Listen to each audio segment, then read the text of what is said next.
Good evening everyone. Nifty में 5 minute का time frame, CPR का रेंज थोड़ा दूर दूर है। ये वाइडर सीपीआर था।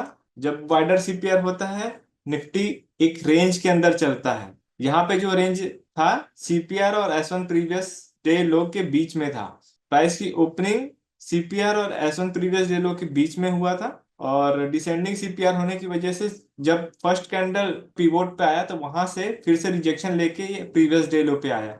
लेकिन जब ये प्राइस यहाँ पे आया तो बहुत ज्यादा जिगजैग करते हुए आया। जब ऐसा मार्केट रहता है कि ऊपर भी मोमेंटम रहेगा, नीचे की तरफ भी जा रहा है और बहुत ज्यादा जिगजैग मैनर पे हो, तो जो न्यू ट्रेडर्स हैं वो अपने आप को थोड़ा मार्केट से दूर रखेंगे जब तक प्राइस सेटल ना हो जाए। जो स्टार्टिंग वाला जगह था, इसमें वी वेब और 20 में एक दूसरे से एकदम टच होकर के बन रहा था। तो जब ऐसा कंडीशन रहता है तो मार्केट ज्यादा साइडवेज रहता है, और जब स्पाइक आता है तो बहुत तेजी के साथ में आता है। कई लोग उसको ले पाते हैं, कई लोग नहीं ले पाते हैं। तो अगर इस टाइप का मार्केट है तो जिन लोग को माइक्रो लेवल पे ट्रेड थोड़ा मुश्किल होगी, वो लोग को ट्रेड अवॉइड करना चाहिए जब तक प्राइस सेटल ना हो जाए। तो फर्स्ट कैंडल 23,540 के आसपास बना था। यहाँ पे डेज ओपन इंडिकेटर लगा लेते हैं। अब देखिए, जहां पे डेज ओपन इंडिकेटर आ रहा है वो कौन सी जगह है, सीपीआर और प्रीवियस डे लो के जस्ट बीचों बीच आ रहा है, और पहले कैंडल में बॉटम वीक नहीं है, अपर साइड में है। तो जब बॉटम वीक ना हो तो अगर ये स्ट्रॉन्ग कैंडल बनता है और ऊपर आधा भी बन जाता है ना, तो आपको पता है कि ऊपर की तरफ में कहाँ तक जाना है, पीवोट तक जाना है। जब भी वाइडर सीपीआर होता है, सीपीआर का जो पीवोट पॉइंट होता है, बीच वाला लाइन, वो एक मेजर रेजिस्टेंस का काम करेगा अगर डिसेंडिंग सीपीआर है तो अगर इसको ऊपर जाना है तो पिवोट तक जा सकता है। तो अगर जो स्कैल्पर है, क्विक स्कैल्पिंग करते हैं, उनके लिए अगर शुरुआत का 1 मिनट देख लीजिए कि हाँ, यहाँ पे इसका बॉटम विक तो नहीं बन रहा है, ऊपर की तरफ में जा रहा है, तो हमारा जो फर्स्ट टारगेट हो जाएगा वो पिवोट का हो जाएगा। तो अगर इसको सडनली कोई लेगा तो ले सकता है, अगर नहीं ले पा रहे हैं तो प्राइस का सेटलमेंट का वेट करेंगे। अब जैसे ही पिवोट के पास में आया, यहाँ से फिर से नीचे मार्केट आया, नीचे से फिर ऊपर आया, फिर नीचे, फिर ऊपर। यहाँ पे बहुत ज्यादा कंसोलिडेट कर दिया था। जब भी डोजी का फॉर्मेशन हो, तो डोजी का अपर जब वो ब्रेक होता है तो ऊपर की तरफ में ट्रेड बनता है, डोजी का जब नीचे हो तब नीचे की तरफ में ट्रेड बनता है। तो अगर जो प्रो ट्रेडर्स हैं उनको ये चीजें पता है कि डोजी एक न्यूट्रल कैंडल होता है। जब भी डोजी का हाई ब्रेक होता है तो ऊपर की तरफ में जाते हैं, और डोजी का नीचे ब्रेक होता है नीचे की तरफ में जाते हैं। लेकिन इसका जो स्पाइक आया है नीचे की तरफ में, वो बहुत तेजी के साथ में आया और वापस उसी तेजी के साथ में पहुंच गया। मतलब 1 मिनट में नीचे और दूसरे मिनट ही वो ऊपर की तरफ में चला गया। तो जो प्रो ट्रेडर्स है वो लोग तो ले लिए। अगर नहीं ले पाए हैं तो कोई प्रॉब्लम नहीं है। मैंने भी इस ट्रेड में अपना पोजीशन बनाया नहीं था, और जब ये वापस वी वेब को ऊपर की तरफ में ब्रेक कर दिया, तब फिर टारगेट फिर से पिवोट का हो जाएगा, क्योंकि डिसेंडिंग सीपीआर है। तो पिवोट के ऊपर जब निकलेगा तब फिर ऊपर की तरफ में अच्छा खासा ट्रेड मिलेगा। लेकिन ये जो कैंडल बना है, ये भी एक अकेले कैंडल में बन गया 5 मिनट के टाइम फ्रेम पे। तो इसको भी अवॉइड, जो एकदम सडन सडन जा रहा है, तो ऐसे केस में आप ट्रेड को अवॉइड कीजिए। जब प्राइस स्मूथ होगा तब आपको एंट्री मिलेगी। तो जैसे ये प्राइस 10 बजे का कैंडल ये पिवोट के ऊपर में चला गया, लेकिन यहाँ पे ऊपर वीक आ गया। अगर ये स्ट्रॉन्ग कैंडल होता तो ऊपर की तरफ में चला जाता, लेकिन यहाँ पे वीक आया था। तो इसमें वेट कर लेना है कि जब पिवोट को ब्रेक तो किया लेकिन वीक के साथ में किया, तो नेक्स्ट कैंडल का वेट कर लेना है, जो इसका फॉलो थ्रू कैंडल। तो फॉलो थ्रू कैंडल रेड बन गया। तो ये जो कैंडल है ये बता रहा था कि अब प्राइस नीचे की तरफ में आ जाएगा, लेकिन नीचे एक कंफर्मेशन चाहिए। सीपीआर का रेंज वाइडर होता है तो हम इसको एक रेक्टेंगल फॉर्म में डाल देते हैं। अब जब ये रेक्टेंगल फॉर्म के नीचे चला जाएगा मार्केट, तभी एंट्री करेंगे हम नीचे की तरफ में। जैसे फर्स्ट कैंडल, ये जो वीवेब के ऊपर जो कैंडल बना है, ये बहुत बड़ा कैंडल है। जब भी एक बहुत बड़ा कैंडल बनता है उसमें ट्रैप होने के चांसेस ज्यादा रहते हैं, क्योंकि वाइडर सीपीआर है। तो बड़े कैंडल पे तो एग्जिट लिया जाता है, एंट्री नहीं करना है, एग्जिट करते हैं बड़े कैंडल पे। तो अगर इसमें यहाँ कहीं पे किसी ने एंट्री किया होगा, बाई चांस अगर एंट्री किया होगा, तो यहाँ पे उसका एग्जिट होगा। और किसी ने एंट्री नहीं किया है तो कोई प्रॉब्लम नहीं है, वेट करेंगे प्राइस सेटल होने का। ये तीन कैंडल जो नीचे आया था, ये बता दिया कि अब इस कैंडल का सिग्निफिकेंस खत्म हो गया, क्योंकि इस कैंडल का जो साइज है लगभग 56-57 पॉइंट्स का है। और अगला जो 3 कैंडल है, ये पूरा जो बड़ा कैंडल है उसको खा गया। तो जब बायर है उसको पूरा का पूरा अगर सेलर खा जाते हैं तो कौन बचता है, सेलर बचेंगे।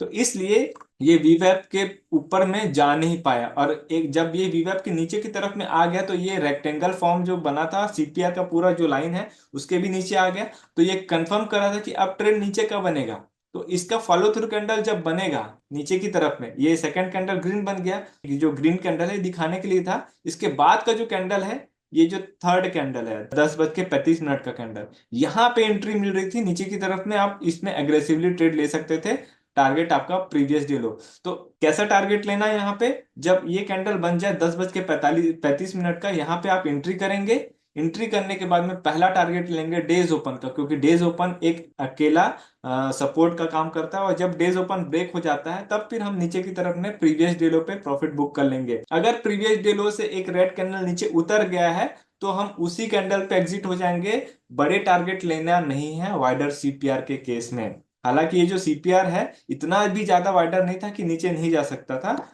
लेकिन हम ऐसे जगह पे अभी ट्रेड कर रहे हैं जहां पे मार्केट का बॉटम भी आ गया है। तो मैंने बोला था कि जब ये बॉटम आ गया है तो बॉटम के नीचे जाएगा तो स्कैल्पिंग करना है, और ऊपर जाएगा तो हमको कहाँ पे एग्रेसिवली ट्रेड करना है, जब ये ट्रेंड रिवर्सल दे दे तब। और ट्रेंड रिवर्सल कहाँ होना था, R1 प्रीवियस डे हाई के ऊपर में। जब इसके ऊपर आ जाता है तो R2 की तरफ में ट्रेड अच्छा खासा मिल जाता है, तब आप एग्रेसिवली ट्रेड कर सकते हैं। आज मार्केट ऊपर आया नहीं, और जैसी डेज ओपन के पास में आया यहाँ पे पहला टारगेट हुआ, और जैसी डेज ओपन को डिसाइसिवली ब्रेक कर दिया, आपको नेक्स्ट बार में फिर से डेज लो पे आप प्रॉफिट बुक कर लीजिए, उसके बाद में ट्रेड को छोड़ देना है, क्योंकि वाइडर सीपीआर है, रेंज के अंदर में ही चलता रहेगा। और रेंज हमारा डिसाइडेड है कि सीपीआर और S1 प्रीवियस डे लो के बीच में ही रहने वाला है। अब ये जो 11:10 के बाद का जो कैंडल है 11:15, ये दोनों कैंडल का फॉर्मेशन हमको बता रहा है कि ये बुलिश हरामी पैटर्न है। बुलिश हरामी पैटर्न में क्या होता है, जो भी रेड कैंडल होता है उसके अंदर से ग्रीन कैंडल निकला रहता है। तो ये एक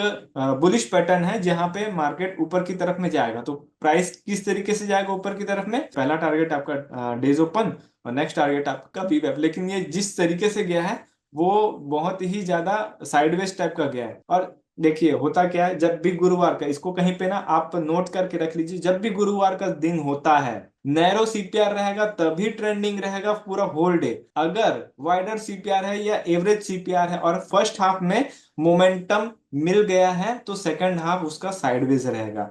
अगर फर्स्ट हाफ एकदम साइडवेज हो गया है, बहुत ज्यादा साइडवेज हो गया है, तो सेकंड हाफ में मोमेंटम आ सकता है ना, गामा ब्लास्ट के कारण। तो इस तरीके से आपको ना एक ओवरव्यू लेना है। जैसे हम पिछला गुरुवार को देखेंगे, पिछला गुरुवार कहाँ था, पिछला गुरुवार ये वाला, यहाँ पे भी देखेंगे 7 नवंबर का। यहाँ पे स्टार्टिंग में मोमेंटम आ गया, फर्स्ट हाफ में मोमेंटम आ गया तो सेकंड हाफ पूरा का पूरा साइडवेज हो गया। सेम आज का भी था कि फर्स्ट हाफ में मोमेंटम अच्छा खासा आ गया, इसलिए सेकंड हाफ पूरा का पूरा साइडवेज रहा। तो अब इस साइडवेज में ज्यादा पैसे बनेंगे नहीं।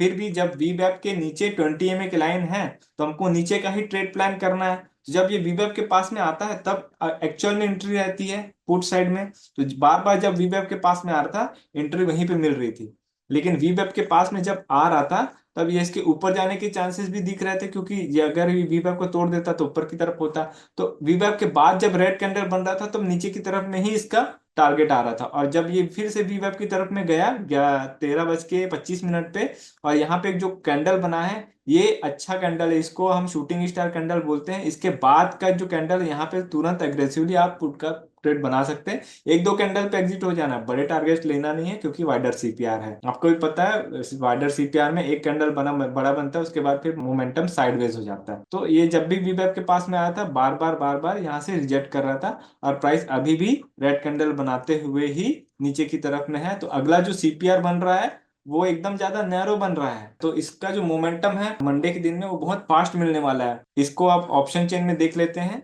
आज का ऑप्शन चेन में 23,300 का कॉल लगाया था मैंने, और 23,800 का पुट लगाया था। अगर आप एक्सपायरी के दिन में ट्रेड कर रहे हैं आप 200 point deep in the money में भी जा सकते हैं, कोई प्रॉब्लम नहीं है। जैसे 23,300 का कॉल देखेंगे ये डिसेंडिंग सीपीआर था, और 23,800 का पुट देखेंगे ये असेंडिंग सीपीआर था।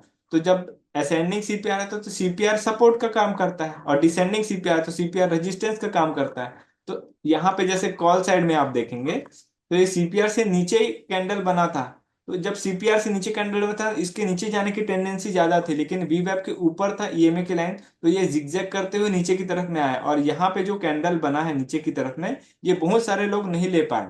तो तो ऐसे नहीं मिल रहा है तो कोई प्रॉब्लम नहीं है। और जब यहाँ से ऊपर की तरफ में गया तो फिर ये पीवोट तक गया, सीपीआर का जो पीवोट लाइन है ये यहाँ तक गया। अगर इसको भी नहीं ले पाए हैं तो कोई प्रॉब्लम नहीं है, सेटल होने का वेट करेंगे, सेटल होने के बाद में ट्रेड लेंगे। अब ये जब पीवोट से वापस नीचे की तरफ में आ रहा है तो हम अब पुट साइड में देखेंगे कि अब क्या बन रहा है पुट साइड का ट्रेड। जैसे पुट में भी सीपीआर पे था, सीपीआर से ऊपर गया तो प्रीवियस डे हाई गया, लेकिन ये जो अकेला कैंडल बना है लगभग लगभग 49-50 पॉइंट्स का अकेला कैंडल है, तो नहीं ले पा रहे हैं इसको, कोई प्रॉब्लम नहीं है। नीचे की तरफ में आया, सीपीआर से पूरा नीचे की तरफ में गया, इस कैंडल को भी नहीं ले पाए, कोई प्रॉब्लम नहीं, फिर से सेटल होने का वेट करेंगे। और जब सेटल होने के बाद में जैसे पुट साइड में जो बायर्स हैं उनको कब ये मौका मिला, जब पूरा वीवेब के ऊपर ईएमए के लाइन आ गया और एक चैनल का फॉर्मेशन हो गया और प्राइस भी वीवेब के ऊपर में पूरा आ गया। तो 10:42 पे या तो फिर 10:45 की जो एंट्री है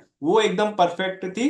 और ट्रेड कहाँ तक लेके जाना है, प्रीवियस डे हाई तक। प्रीवियस डे हाई आने के बाद में प्रॉफिट बुक करके निकल जाइए, बड़े टारगेट्स लेना नहीं है। यहाँ पे प्राइस जो चला है वो बहुत स्मूथ तरीके से चला है, तो आप जब स्मूथ तरीके से प्राइस चल रहा है तब आप यहाँ पे कंटिन्यू ट्रेड लेकर के बने रह सकते हैं। या तो फिर ये जो लाल लाइन दिख रहा है ये एटीएमए के लाइन है, लाल लाइन के नीचे जब क्लोज दे देता कैंडल तब आप एग्जिट करते हैं। इस तरीके से आप ना बढ़िया ट्रेड ले सकते हैं, क्योंकि ये असेंडिंग सीपीआर, सीपीआर के ऊपर भी ले रहे हैं, वीवेब के भी ऊपर है, ईएमए के भी ऊपर है पूरा प्राइस एक्शन। तो यहाँ से लेकर के यहाँ तक का जो ट्रेड है बहुत अच्छा मिला। बाद में जो स्कैल्पिंग करने गया है उसमें प्रॉब्लम है, क्योंकि यहाँ जो वीवेब के पास में प्राइस पूरा का पूरा आया नहीं है। कॉल साइड में अगर देखेंगे, कॉल में वीवेब से टकरा के नीचे की तरफ गया है, जब जब वीवेब से टकरा के नीचे गया यहाँ पर से सेल का अपॉर्चुनिटी मिला है, लेकिन जो बायर है उसके लिए थोड़ा सा प्रॉब्लम है, क्योंकि बायर के पास में, वीवेब के पास में एंट्री नहीं मिल रही है।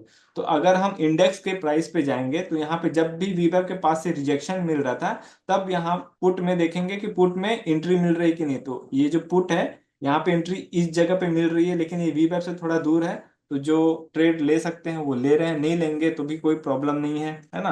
आपको तो यहाँ पे अच्छा खासा प्रॉफिट मिल गया तो बार बार ट्रेड करने की जरूरत नहीं है, यहाँ पे अपना टर्मिनल क्लोज करके निकल जाना है। ऐसा नहीं है कि मौका नहीं मिला, यहाँ पे अच्छा खासा प्रॉफिट मिल जाता अगर जो भी लेते हैं तो। उसके बाद फिर जब यहाँ पे बाइंग का अपॉर्चुनिटी मिल रही है तो उसको थोड़ा सा देख के लेंगे, और अगर कॉन्फिडेंस नहीं है तो ना लें तो भी बेटर है। लेकिन वीवेब के जब ऊपर ईएमए की लाइन है तब ऊपर का ही ट्रेड बनाना है, लेकिन वीवेब के पास में ही रहेगा तभी एंट्री बनाना सबसे फायदेमंद है, अगर दूर है तो अवॉइड कीजिए ट्रेड। तो ये था आज का निफ्टी का एनालिसिस।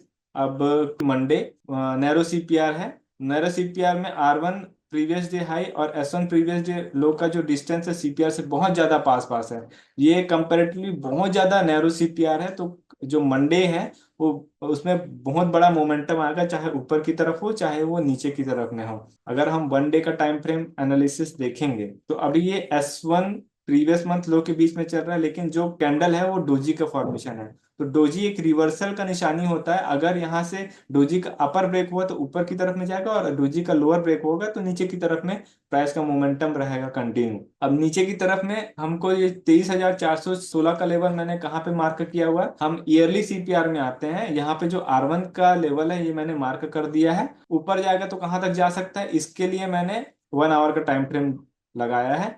अब अगला जो हफ्ता का सीपीआर है वो वाइडर सीपीआर बन रहा है। तो वाइडर सीपीआर में डिसेंडिंग सीपीआर है, और सीपीआर का जो पिवोट लाइन है ये मेन रिजेक्शन पॉइंट होता है। तो प्राइस अगर ऊपर की तरफ में जाता है, क्योंकि मंडे का नैरो सीपीआर, तो मोमेंटम ऊपर भी मिलेगा तो तेज मिलेगा, नीचे भी मिलेगा तो तेज मिलेगा। जब ऊपर की तरफ में मिलेगा तो भी ट्रेड बढ़िया मिलेगा, नीचे की तरफ में भी ट्रेड बढ़िया मिलेगा। लेकिन वाइडर सीपीआर है तो रेंज के अंदर में ज्यादा रहने की संभावना है।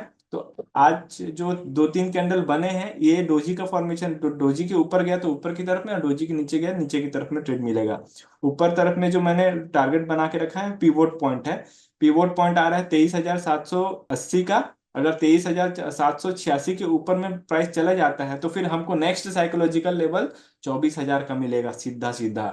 और अगर नीचे की तरफ में जाना है प्राइस को तो पहला सपोर्ट कहाँ पे आ रहा है, 23,416 पे आ रहा है। और अगर 23,416 ब्रेक हो जाता है तो फिर 100 पॉइंट के डिस्टेंस में हम नीचे की तरफ में टारगेट लेंगे। अगर 23,400 ब्रेक होता है तो 23,300, 23,300 ब्रेक होता है तो 23,200, ऐसे करके 100 पॉइंट्स में नीचे की तरफ में जाना है आपको। ठीक है, तो 5 मिनट के टाइम फ्रेम में हम वापस आते हैं। अब यहाँ पे ऊपर की तरफ में अगर जाना है तो ट्रेंड रिवर्सल का वेट करना है। R1 प्रीवियस डे हाई से ऊपर में कैंडल क्लोज दे देता है तो R2 के ऊपर में चला जाएगा और नेक्स्ट टारगेट हमारे पास में 23,786 का रहेगा। मतलब R1 previous day high break होता है तो ट्रेंड रिवर्सल कंफर्म हो जाएगा। R2 लेवल हमको, R2 के आसपास हमको अपना पोजीशन को फिलहाल के लिए क्लोज कर देना है, क्योंकि यहाँ पे बढ़िया मोमेंटम मिल जाएगा ऊपर के साइड में। और अगर सीपीआर से नीचे उतर जाता है, प्राइस सीपीआर से एक रेड कैंडल बना के नीचे उतरता है, पहला टारगेट S1 प्रीवियस डे लो गया और S1 प्रीवियस डे लो ब्रीच होता है नीचे की तरफ में, तो हमको 23,416 या तो S2 के लेवल पे हमको प्रॉफिट बुक कर लेना है। तो इसको मोमेंटम में जो S1 और S2 का जो मोमेंटम है वो थोड़ा सा ना यहाँ पे तुरंत मिल सकता है। अगर तुरंत मिल गया तो अच्छी बात है, नहीं तो आप 23,416 पे भी अपना प्रॉफिट बुक कर सकते हैं। अगर प्राइस धीरे धीरे जा रहा है नीचे की तरफ में तो सजग हो जाइएगा, क्योंकि S1 और S2 के बीच से ही वो वापस पलट सकता है। और अगर 23,416 के नीचे आ गया तो फिर नेक्स्ट टारगेट आपका S2 लेवल हो जाएगा। अब S2 और S3 के बीच में डिस्टेंस ज्यादा है, अगर S2 के भी नीचे चला जाता है तब आप फिर से 23,300 का लेवल है, ये 23,300 का लेवल है, यहाँ पे आप प्रॉफिट बुक कर लेना। नीचे स्कैल्पिंग कीजिएगा और ऊपर की तरफ में अगर जा रहे हैं तो आपको ट्रेड कैसे करना है मैंने बता दिया। सीपीआर के ऊपर में अगर बुलिश कैंडल बनता है तो पहला target R1 previous day high रहेगा। उसके बाद फिर अगर वहां से भी एक बुलिश कैंडल बन जाता है तब R2 की तरफ में जाइएगा। और R1 प्रीवियस डे हाई अगर वहां से एक डोजी फॉर्मेशन होता है और फिर रेड कैंडल बने तो वापस सीपीआर की तरफ में आ जाएगा, तो नीचे की तरफ में आपको ट्रेड मिल जाएगा। तो ये था नेक्स्ट डे का ट्रेड प्लान।